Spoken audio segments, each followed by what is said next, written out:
It's time for Friday Night Flights, sponsored by Casey Auto Group, Hercules Fence, Tidewater Community College, and Bayport Credit Union.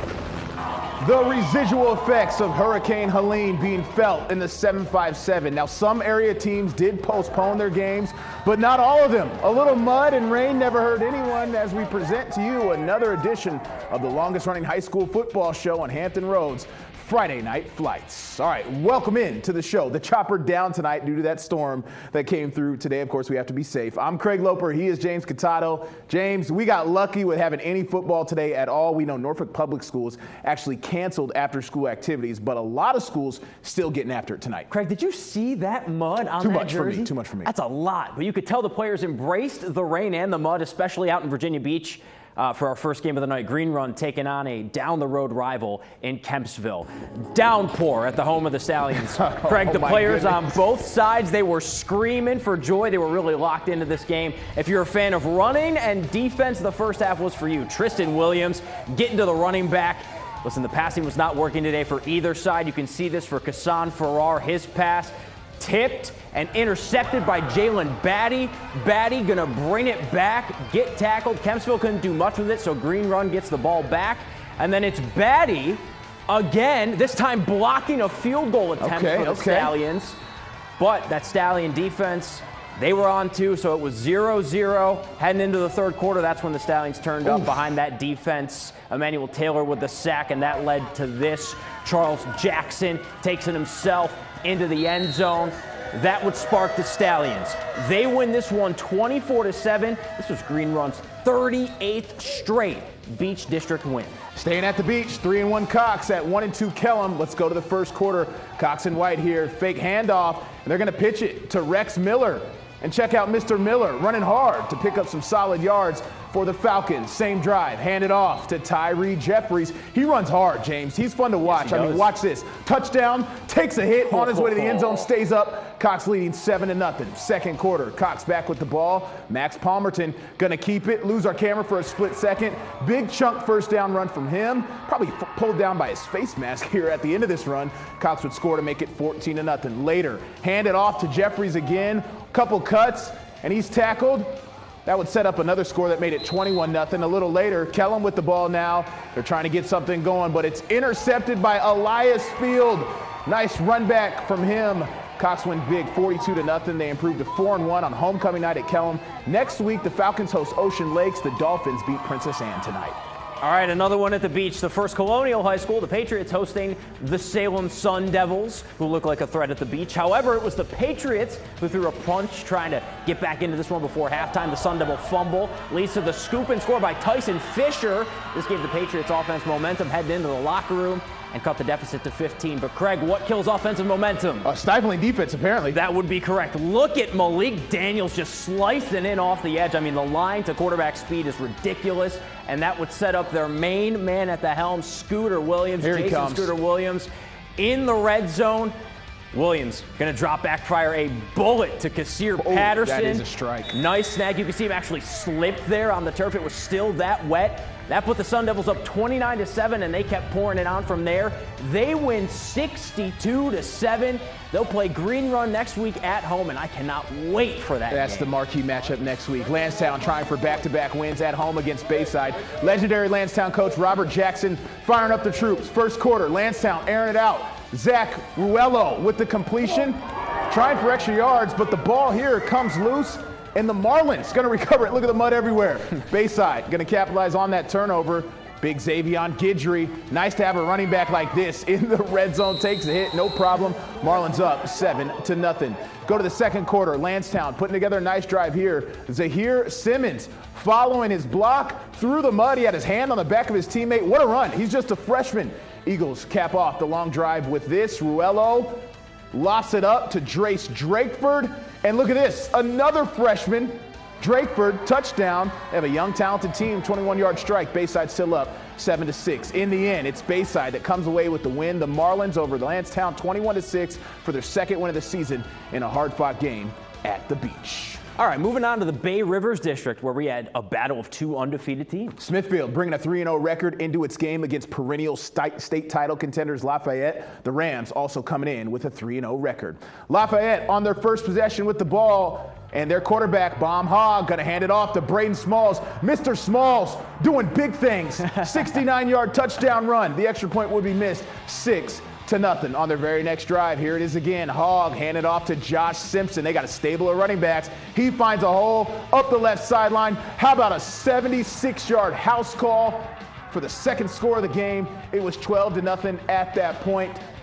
And Lafayette in control. Smithfield on offense trying to get something going. But it would be Daniel Jackson coming up with authority. How about the sack in the backfield? Tough night for the Packers offense to the second quarter. Rams inside the red zone. And now Smalls again, another touchdown run from him to go up 20-0. Andy Lynn's team wins tonight 47-0. Dominant. More Bay Rivers action. Bruton had lost 26 consecutive district games coming into tonight. Panthers taking on Grafton. First quarter, Bruton with the ball. Quarterback Ashton Bell finds the left side of the end zone for the first score of the night. Bruton up 7-0. Check this out, Craig. Bell gonna drop back, air it out to Anthony Henderson. Go up and get it, big fella. Oh my goodness. Look Great at catch. that. And that led to running back Darren Banks-Harold, who runs with power through the Grafton defense for a touchdown. Panthers up 14-0. Still first quarter, Bell gonna air it out again, this time to Troy Walson. Ring the bell. How about that? Yeah, he's going to shed a few and make his way down. Nobody's going to take him down until the very edge of the red zone. And a couple plays later, Peter Henderson gets the handoff, runs in for a score. Panthers cruising in this one, 21-0. Second quarter, Ashton hands it off, running back Ramont Todd, the sophomore, in for another score. Bruton would go on, 35-6 win. First 5-0 start for Bruton since 1996. All right, they're doing well. Still to come, we had some action on the field last night involving teams from the Southeastern District, plus some private school action from tonight. That and more as Friday Night Flights continues. You're watching Friday Night Flights. We'll be right back. Let's go, Big Bird! Smoke it up, Big Bird! Come on, Saggy! Let's go, Big Bird! Welcome back to Friday Night Flights. You know, the Bulldog at Norfolk Academy wasn't feeling my camera tonight. That's okay. We still love live mascots. NA hosting Fork Union Military Academy. First possession of the game for Fork Union. Fumbled snap. How about the scoop and score by Peter Galiotis? How about this? Bulldogs up 7-0, just like that. Give him the oxygen mask. I'm just kidding. He didn't need it. Bulldogs on offense now. Their playmaker, Will Foley. We know his name. Been calling it for years. 27-yard touchdown scamper from him. And we know he wasn't done. 14-0, NA in control. They're back with the ball again. How about this? Reverse to Brock Becker. And Mr. Becker makes a couple cuts, finds Pater. 3-score game at that point, 21-0. Still first quarter. Bulldogs getting defensive. It's going to be a tip pass that ends up in the hands of Joseph Hobbs. Good defense right there. A good return from him to set up his team with great field position. And who they're going to give it to, James? Take a guess. Oh, man. Probably Foley. Yeah, probably Foley, but they're going to get it to him in a different way. Usually gets in a handoff, but the screen game works too. I used to love screens as a high school running back myself. Watch this. He's going to get into the end zone, but he comes up holding his shoulder after this, and he wouldn't go back into the game, so that is something to watch as the season goes on. It is 28-0 at that point. Go to the second quarter. Bulldogs deep in the red zone again. QB keeper here, Parker Coddington, going to power in for another score. NA goes on cruise control in the second half with the running clock, and they go on to win 35-0. They are 3-1 on the season. All right, several schools from Chesapeake and Suffolk made the call to play their games last night. One of the more intriguing matchups, Nansemond River at home against undefeated Kings Fork. So last year when these two teams met, Kings Fork edged the Warriors 24-21 in double overtime. Yeah, great game. Yeah, last night another close one. Nice crowd on a Thursday night in Suffolk. Nansemond River wearing black, and the Warriors came out with a purpose. First quarter, Tyrell Grant, 22 yards. Jordan Christian, one-handed. Touchdown Warriors, 6-0. Kings Fork going to answer right back. Craig, what do we say about Javon? Built Ford tough. Amen, brother. Still hasn't made his college commitment, but look at that burst. 58 yards to the crib. Bulldogs now on top 7-6. The ball back with Nansemond River. This time, Grant going to keep it. Look at the legs on the QB. Big gainer in the red zone now. And that led to another Warriors score. Grant, this time 14 yards. Calvin Holloway, The diving grab. Nansemond River led 21-10 at the half, but Kings Fork regroups, and the Bulldogs with the second half comeback. Kings Fork rallies for the 32-27 win over its rivals from Nansemond River. They are now 4-0. Elite jersey matchup. Hey, last night Oscar Smith came out to Love Sosa and James. If you know anything about Love Sosa, that means they were ready. I mean, I was ready to play, honestly.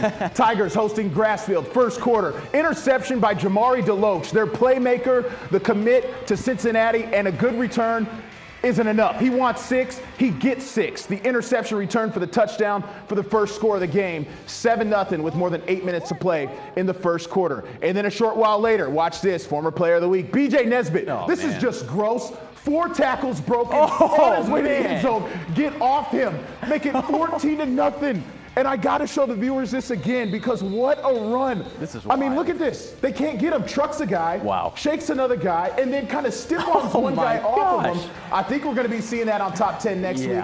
That will make the band play the fight song. Still, first quarter, Lonnie Andrews airing it out. Charles Trey McGlone, excuse me, nice catch and run from him. Made it 21 at that point. Tigers go to 5-0 on the season after the big 49-0 win. Also last night in Chesapeake, the Hickory student section was bringing the energy. I had to show these kids some love, just like they did for my camera. The Hawks were hosting Great Bridge. Late second quarter, Wildcats with it. It's Craig McNeil punching this one in. Great Bridge was up 14-7 at intermission. Third quarter, Hawks with the ball now. Hand off to Brady Matthews. Mr. Matthews breaks a couple tackles, big chunk first down. He's flexing toward his sideline after the big run. That would eventually set up this. QB, Owen Kelly, low snap, no problem. Finds pay dirt. James, look at the emotion from him. I love this in a rivalry game, trying to will his team to a win.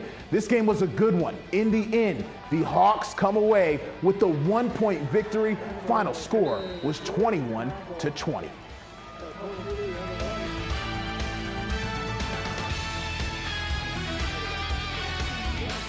And Tech loses a nail-biter down in the 305, 38-34 to fall to 2-3 on the season.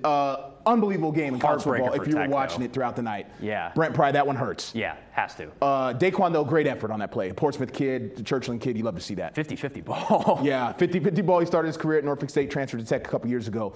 Wow, that's crazy. I'm kind of in shock. Yeah. We hope you enjoyed Friday Night Flights tonight. It's been a crazy day with weather. James was at Green Run. You said something earlier in the office. Were dark gray. You said worst high school football rain you've ever experienced. Probably up there. Yeah, it beats snow from New York, though. Okay, yeah. Rain over snow all the time. Tons of high school games tomorrow to talk about as well. On the peninsula, we have a doubleheader at Todd Stadium. At 11 a.m., Woodside is going to play Heritage. And at 4 o'clock, Hampton's going to play Denby. And then at Darlene and Hampton, Phoebus takes on Bethel. On the south side, Granby at Booker T. Washington at noon. At 2 o'clock, Lake Taylor against Maury at Powhatan Field. Indian River traveling to Deep Creek. Norview hosting Churchland at 7. We're going to have those games hopefully tomorrow in our 6 o'clock show. Thanks for joining us. The show tonight will be posted on wavy.com and the Wavy YouTube page. Share it with your family and friends. For James Catato, I'm Craig Lober. Have a good night.